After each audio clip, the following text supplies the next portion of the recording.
Good morning. सुबह सुबह Friday morning क्या शुरुआत हुई है कि पता चल रहा है पूरा ड्राइवे हमें वापस मिल रहा है। ये बिन जा रहा है, वीकेंड शुरू हो गया। कनाडा में आपके पास किसी से बात करने के लिए कुछ ना हो ना तो बस ये बोल देना हाउ वाज योर वीकेंड, अगर मंडे ट्यूसडे हुआ है तो। और अगर मान लो थर्सडे फ्राइडे हो गया है तो उनसे पूछ लो so what are the plans for weekend. इससे मोस्टली कनेडियन लोगों की ना कॉन्वर्सेशन शुरू होती है। ये देखो पीछे बिन उठ रहा है गाइस, पूरे 3 महीने के बाद ये बिन हमारे ड्राइवे से हट रहा है और हमारा ड्राइवे वापस मिलेगा हमें। And timing can not be more perfect. अब मैंने आपसे कॉन्वर्सेशन शुरू करनी है तो वीकेंड की बात करते हैं बिकॉज आज फ्राइडे है। तो आज हमारे जो नेबर्स है अस्मिता और वासिफ वो हमारे घर डिनर पे आ रहे हैं और विभूति अविनाश हमारे घर डिनर पे आ रहे हैं। कल गुडुदी और रवीशु हमारे घर पे आ रहे हैं और वो पता नहीं कितने दिनों के बाद हमारे घर पे आ रहे हैं। तो हमें ड्राइवर वैसे भी चाहिए था क्योंकि जीजू की कार पार्क होनी थी, तो चलो अब उनको रोड पे कार पार्क करनी पड़ेगी, ड्राइवे पे कार पार्क हो सकती है। तो कहा था timing can not be more perfect. भाई साहब गंद देखो जो मच गया है, इसकी सफाई करनी पड़ेगी। ये बारिश में खड़ा रहा है ना इतने टाइम तक तो इतना पानी इकट्ठा हो गया इसमें से। चलो फिर गुड बाय बोलते हैं। बेसमेंट में ये फ्रिज भी लग गया है जो अमित लेकर आए थे वॉलमार्ट से। 299 प्लस टैक्स का फ्रिज आया था छोटा सा। एंड द रीजन अमित ने ये वाला फ्रिज चुना बिकॉज इसमें फ्रीजर का डोर जो है वो अलग है और नीचे वाला डोर अलग है। तो मतलब अगर एक बार आप खोलोगे तो फ्रीजर नहीं खुलेगा, तो आपकी आइस मेल्ट होने का खतरा कम है। और यहाँ पे ये काउंटर टॉप भी लग गया। वैसे मेरा मन था कि यही वाला काउंटर टॉप हम लोग यहाँ पर लगाए, तो इससे जो बचा था वो इतना बड़ा था नहीं कि इसके ऊपर फिट हो जाए। अब हमारे कॉन्ट्रैक्टर को लग रहा था कि हमें ऐसा ठीक लगेगा और उसने ऊपर यहाँ पे कैबिनेट्स प्लान किया था कि नहीं लगाएंगे। अब हमने उनको बोला है कि नहीं यार ऐसे अजीब लग रहा है, आधा लग रहा है, कैबिनेट्स लगाओ। आप क्या कहते हो कि ऐसे अच्छा नहीं लग रहा ना, कैबिनेट्स लगानी चाहिए ना। फिर वापस उसको बुलाकर ना लगवाएंगे। और वॉशरूम ने दिखाया था ना आपको यहाँ का, तो चलो यहाँ का वॉशरूम भी दिखा देते हैं। हेलो, तो ये यहाँ का वॉशरूम भी रेडी हो गया। उस दिन यार रेडी नहीं था इसलिए नहीं दिखाया था। तो ये काउंटर टॉप वही है जो यहाँ लगा है और ये शावर एरिया।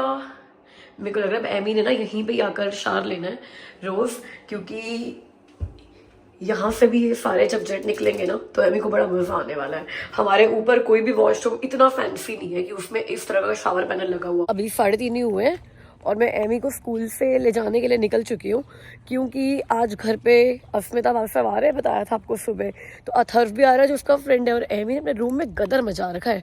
जल्दी लेकर आ रही हूँ ताकि वो अपना पीछे रूम साफ करे आके। वीकेंड जबरदस्त चल रहा है हमारा। कल सैटरडे था, आज संडे है, वैसे हैप्पी संडे। गुरुदी रवीशु घर पर आए हुए थे, बच्चे घर पर आए हुए थे। क्या धमाल मचाया था हमने घर पे। सुबह 5 बजे सोए as usual, that's what you do when your family comes right. रात को जल्दी सोता कौन है यार। सुबह 5 बजे सोकर हम लोग 10-11 बजे उठे, 11 बजे, चलो 11:30। और उसके बाद चाय वाय पी, बाहर बैठकर मस्त मौसम था और प्लान बना कि इतने प्यारे मौसम में विडबी शोर्स जाना चाहिए। बस मुंह से निकलने की देर थी और झमाझम बारिश शुरू हो गई। वे कनाडा में ना प्लान बनाना हो ना तो एक दूसरे कान में बताना चाहिए। अगर मौसम ने सुन लिया, इन वादियों ने सुन लिया तो ये आपके प्लान के ऊपर ऐसे बकेट भर भर के पानी फेंकते हैं ना, तब क्या बताएं आपको। तो अभी हम लोग जा रहे हैं लंच करने के लिए और लंच करते हुए हम लोग प्रे करेंगे कि अरे बारिश रुक जाए और हम बच्चों को विडबी शोर्स ले जाए बिकॉज बच्चे बड़े एक्साइटेड हैं। प्रे करूंगा कि कुछ नया खाएं आज, क्योंकि हम लोग जा तो उसी रेस्टोरेंट पे ही रहे हैं। नो ब्राउनी पॉइंट फॉर गेसिंग। मैं बताने भी नहीं वाली हूँ कि हम लोग कहाँ जा रहे हैं खाना खाने के लिए, बट गुड रवीशु को रेस्टोरेंट ट्राई कराना जरूरी था बिकॉज अभी तक हम उनको रेस्टोरेंट पे लेकर ही नहीं गए। मतलब जो मेरा फेवरेट रेस्टोरेंट है हम उनको लेकर ही नहीं गए वहाँ पे। तो आज मैं उनको अपनी फेवरेट डिश खिलाने वाली हूँ वहाँ पे और वो बोलेंगे यार सही में यार शिल्पा वेज बिरयानी नाम की चीज होती है, बड़ी टेस्टी होती है। उसके बाद हम लोग जाएंगे विडबी शोर्स अगर बारिश ने साथ दिया और रुक गई तो, और अगर नहीं दिया तो फिर वापस घर आ जाएंगे यार गप्पे मारने के लिए। गप्पों के तो हम वैसे दुकान है। Is this your favorite restaurant? It is my favorite restaurant, Sam, and they make yum biryani. Do you like biryani? Yeah, I love biryani. चलो ठीक है Do they फिर। have naan? Oh, of course they have naan. Do they have dal makhani? Dal makhani? Dal makhani. I don't think they'll have dal makhani because of South Indian restaurant है। दाल makhani is our Punjabi dish. इसके अलावा कहीं जाते हो नहीं तुम?